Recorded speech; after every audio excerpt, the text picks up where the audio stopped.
Magandang umaga po sa inyong lahat. Ako po si Maan Martinez, ang kasalukuyang presidente ng Northwest Metro Manila District MAYAF at isa pong miyembro ng San Mayor UMC.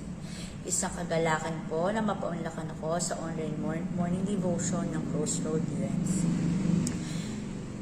Tayo po ay sama-samang magdebosyon ngayong umaga. Ang ating pong pagsasaluhan ngayong umaga ay hango sa Aklat ni Judas, chapter 1, verse 20 to 21. Ganito po ang sinasabi, "Ngunit magpakatatag kayo mga minamahal sa inyong napakabanal na pananampalataya. Manalangin kayo sa tulong ng Espiritu Santo, manatili kayo sa pag-ibig ng Diyos habang naghihintay sa ating Panginoong Hesukristo, na magkaloob sa inyong buhay na walang hanggan dahil sa kanyang pagkahabag sa inyo." Ang kahayagan ng pag-ibig ng Diyos. Ang Biblia ay puno ng katotohanan ng pag-ibig ng Diyos. Ngunit may panahon na hinahayaan ko ang sarili ko na mag-isip kung paano ako iibigin ng Panginoon. Hindi dahil nagdududa ako sa kanyang pag-ibig. Ito ay aking kabiguan na pananatilihan ang karunungan at kasiguruhan ng kanyang pag-ibig sa akin. Ang pahayag ng pag-ibig ng Diyos ay dumarating bahagi kapag tayo ay sinilang na muli. Kung tatanungin mo ang maraming Kristiyano, anong alam nila sa pag-ibig ng Diyos sa kanila? Sasagutin nila ito, "Alam ko na iniibig ako ng Diyos sapagkat ibinigay niya ang kanyang anak para mamatay para sa akin." Babanggitin nila ang John 3:16, "Gayon na lamang ang pag-ibig ng Diyos sa sanlibutan. Kaya ibinigay niya ang kanyang bugtong na anak upang ang sumampalataya sa kanya ay hindi mapahamak kundi magkaroon ng buhay na walang hanggan."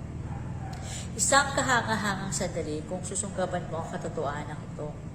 Biglain mong naisip, iniisip ako ng Diyos nang maligaw ako, hindi ganap. Isang dayuhan at pinatunayan niya ang pag-ibig niya sa akin sa pamamagitan ng pagsasakripisyo ng sarili niyang anak para sa akin. Kaya lamang ilang Kristiyano lamang ang nakakaalam kung paano may tatago ang pag-ibig ng Diyos. Alam natin ay ilang bagay ng ating pag-ibig ang pagtungkol sa ating Panginoon. Ngunit, madalang nating hanapin ang pahayag ng pag-ibig ng Diyos para sa atin. Sa katunayan, kung tatanungin mo ang maraming Kristiyano, saan hanapin talata ang Biblia ng pag-ibig ng Diyos para sa atin? Kaunti lamang ang kanilang maituturo. Gayunman, ang maunawaan ng pag-ibig ng Diyos ay ang lihim ng isang nangingibabaw na buhay. Marami ang lumalagong malamig sa spiritual at tapat sapagkat sila ay mangmang ng pag-ibig ng Diyos sa kanila. Hindi nila alam ang pinakamakapangyarihan na sandalo nila lamang sa pag-atake ni Satanas ay ang lubosang paniniwala ng pag-ibig ng Diyos para sa kanila sa pamagitan ng paghayag ng Espiritu Santo. Sa huling panalangin niya sa sanlibutan, sinabi ni Jesus, "Ama, nais kong makasama ka sa aking kinaroroon ang mga ibinigay niya sa akin, upang mamasdan niya ang karangalang bigay mo sa akin, sapagkat iniibig mo na ako bago pa nilikha ang sanlibutan." Isa sa hindi ka panipaniwalang kaisipan, dakilang inibig ni Kristo ang Ama bago pa nilikha ang sanlibutan. Pagkatapos ay pinalangin niya ang hindi ka panipaniwalang panalangin ito, "Ama, at sila'y inibig mo katulad ng pag-ibig mo sa akin." Idinalangin niya rin upang ang pag-ibig mo ay sa akin sumasa puso nila at ako naman ay sumasa sa kanila. Sinabi ni Kristo, "Ama, alam ko ibibigin mong yaong dadalhin ko sa aking katawan, katulad ng pag-ibig mo sa akin." Ang dalang kahulugan nito ay ang ibig ng Amang si Jesus bago pa siya mawalan hanggang na inibig niya rin tayo. Katunayan, ng tao ay mistulang isa pa lang na isipin na walang hanggang isipin ng Diyos. Binibilang ng Panginoon ang bahagi ng ating katawan at ibinabalak ng ating kaligtasan. At sa ating ang pakikipag-isang ito, hinirang na niya tayo bago pa nilikha ang sanlibutan upang maging banal at walang kapintasan sa harapan niya dahil ng pag-ibig ng Diyos. Gaano katagal ang inibig ka ng Diyos? Inibig ka niya mula pa siya'y nabubuhay pa, sapagkat ang Diyos ay pag-ibig. Ito ang likas niyang kalikasan.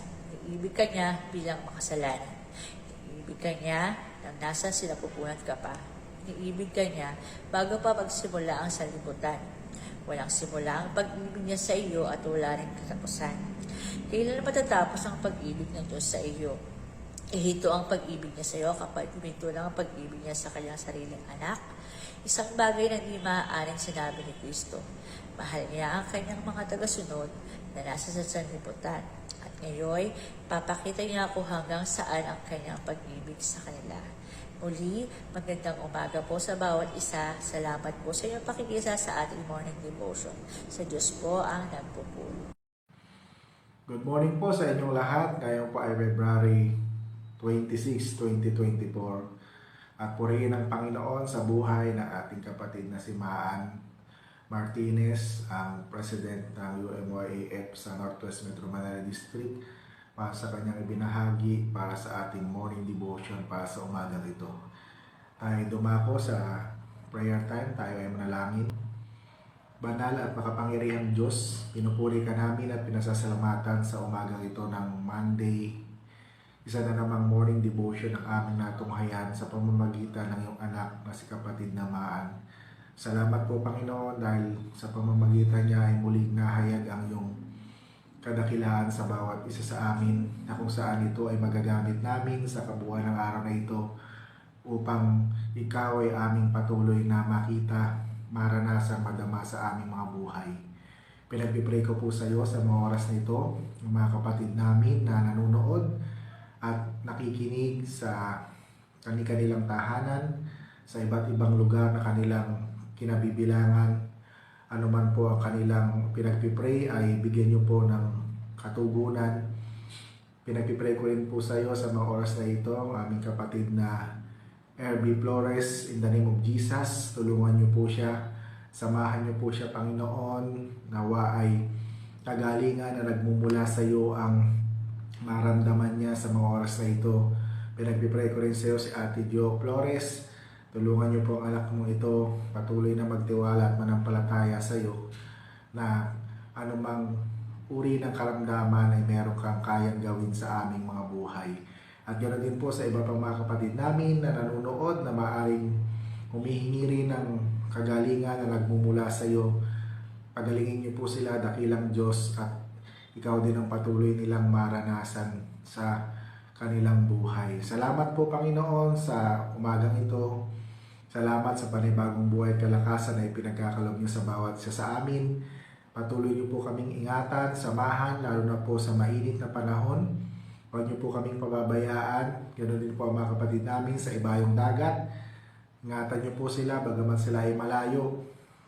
Pinagpipray ko po ang kanilang pamilya na nahiwan sa Pilipinas.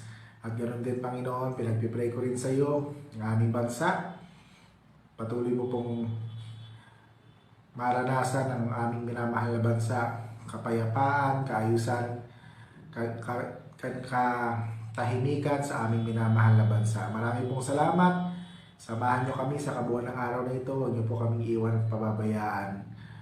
Nawa maging successful kami sa kabuuan ng araw na ito. Ito po ang aming panalangin sa pangalan ni Jesus na aming Panginoon. Amen.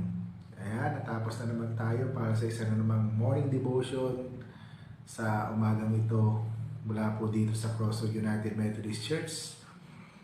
Patuloy ko po kayong binabati ng isang mapagpalang araw sa bawat isa sa atin. At patuloy po natin ipag-pray si Kuya RB Flores, si Ate Josie. Magtitiwala tayo na ang Diyos ay merong kayang gawin sa kanyang buhay sa mga oras na ito. At sa iba pa natin mga kapatid na may mga karamdaman na kagalingan na nagmumula sa ating Panginoon. So mula po dito sa Crossroad United Methodist Church, ito po ang inyong lingkod, Pastor Moses. Lagi nagpapaalala na ang Diyos ay mabuti, hindi lamang noon, hindi lamang ngayon, kundi sa mga darating pang panahon. Hanggang sa muli, paalam!